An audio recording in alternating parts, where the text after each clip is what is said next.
আমরা সবসময় আল্লাহর কাছে দোয়া করি সকল দেশবাসী ভাই বোনেরা ভালো থাকুক, আল্লাহ সবাইকে ভালো রাখুক। আসসালামু আলাইকুম, সবাই কেমন আছেন? আশা করি সবাই ভালো আছেন। আমিও আল্লাহর রহমতে ভালো আছি। প্রতিদিনের মতো নতুন একটি ভিডিও নিয়ে আপনাদের মাঝে হাজির হলাম।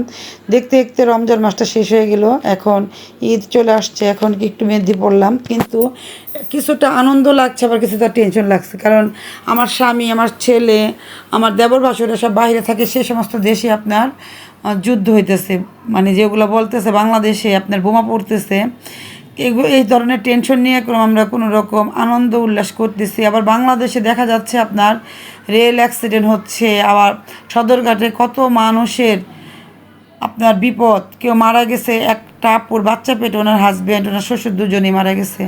আল্লাহ সবাইকে ভালো রাখুক, এই দোয়া সকল দেশবাসী করব।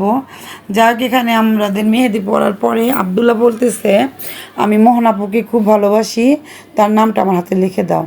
দেখেন এতটুক বাচ্চা কী ধরনের পাকনা পাকনা কথা বলতেছে।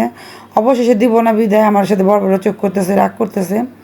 এখন আমরা যখন ছোট ছিলাম আমাদের সালামি দিত কত, 1 টাকা কি 2 টাকা, কিন্তু এখনকার দিন তো চলে গেছে।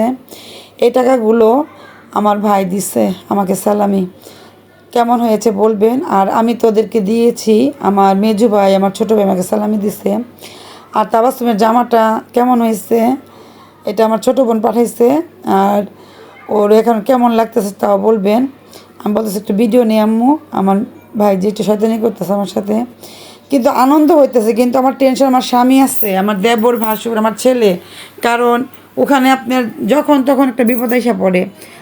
আবদুল্লাহ ওর আব্বুর সাথে যা নামাজ পড়ছে, যখন তাবাসসুমের আমি একটু ভিডিও নিলাম, তখন সে একটু বলতেছে আমার একটু ভিডিও নাও। যাই হোক, অনেক মজা করলাম আপনাদের সাথে। এখানে রান্না করব, এখানে সম্পূর্ণ হাতে মেখে আজকে রান্না। কারণ আমাদের বাসায় এক একজন এক একটা খায়, যার যেটা ভালো লাগে সেটাই খাবে। এখানে গরুর মাংস রান্না করতে, তাই আবার বলবো সকল দেশবাসী ভাই বোনেরা বেশি বেশি করে দোয়া পড়েন। কারণ বিপদে পড়লে সবাই যদি দোয়া করেন, আল্লাহ সেই দোয়া কবুল করবে। যাকে এখানে ভালো করে গরুর মাংসটা কষিয়ে হালকা ঝোলের পানি দিয়ে দিব। কারণ কোনো প্রকার এখানে আপনার ঝোল রাখবো না, একবার মাখো মাখো করে রান্না করব। এখন আমি একটু মাংস দেখলাম, আমার আবার তেলতেলা মাংস খেতে ভালো লাগে। আর এখানে খাসির মাংস রান্না করে নিচ্ছে। প্রত্যেকটা ভিডিও অল্প অল্প করে নিলাম, কারণ ভিডিও দেখা যায় বড় হলে আপনাদের কলিজার ভাই বোনরা দেখে না, অনেকে আপনার না দেখে কমেন্ট করে। একটা কথা বলবো, প্রত্যেকটা আপু ভাইয়ারা ভিডিও বানাতে অনেক কষ্ট হয়। আপনারা সম্পূর্ণ ভিডিওটা দেখে তারপর আপনারা গঠনমূলক একটা কমেন্ট করবেন, এটা আপনার ভালো আমার ভালো।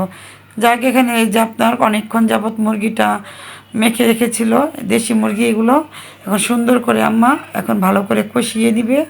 কিছুটা আমিও রান্না করছি, আম্মাও রান্না করছে। অবশ্যই সম্পূর্ণ রান্না শেষ হওয়ার পরে এখন আম্মা বলতেছে একটু তুমি পোলাওটা বসিয়ে দিও। আমি যত কথাই বলি না কেন, আমার সারাক্ষণ মন থাকে আমার ছেলে, আমার স্বামীর দিকে। আল্লাহ তাদের সবসময় ভালো রাখুক। যাক, এখানে আমি পেঁয়াজ কিছুটা বেরেস্তা করে উঠিয়ে নিব। আর আমি যেভাবে পোলাও রান্না করি, হয়তো বা আমার পোলাও রান্না অনেকের ভালো লাগবে, আবার অনেকের লাগবে না। আমি প্রথমে চালটা ভেজে নিলাম, এখানে আদা বাটা, রসুন বাটা, স্বাদ মতো লবণ আর গুঁড়া দুধ সামান্য চিনি দিয়ে সুন্দর করে কষিয়ে নেবে। কষানোর পরে আমি হালকা গরম পানি দিয়ে দিব। এখন এক একজনের রান্না এক একভাবে, কে কীভাবে রান্না করে, এটা হচ্ছে যার জেলাভিত্তিক খাবার, এক এক জেলা এক একভাবে খায়। যাই হোক, এখানে আমি কিশমিশ আর দারচিনি দিয়ে দিব। এখন ফাইনালি পোলাওটা হয়ে গেছে। যাই হোক, আজকের দুপুরে কী কী রান্না করলাম সম্পূর্ণ ভিডিও আপনার সাথে একটু একটু করে শেয়ার করব। যাই হোক, আজকের ভিডিওটা এখানে শেষ করব। সবাই ভালো থাকবেন, সুস্থ থাকবেন, ভিডিওটির পাশে থাকবেন, লাইক কমেন্ট শেয়ার করবেন। আসসালামু আলাইকুম।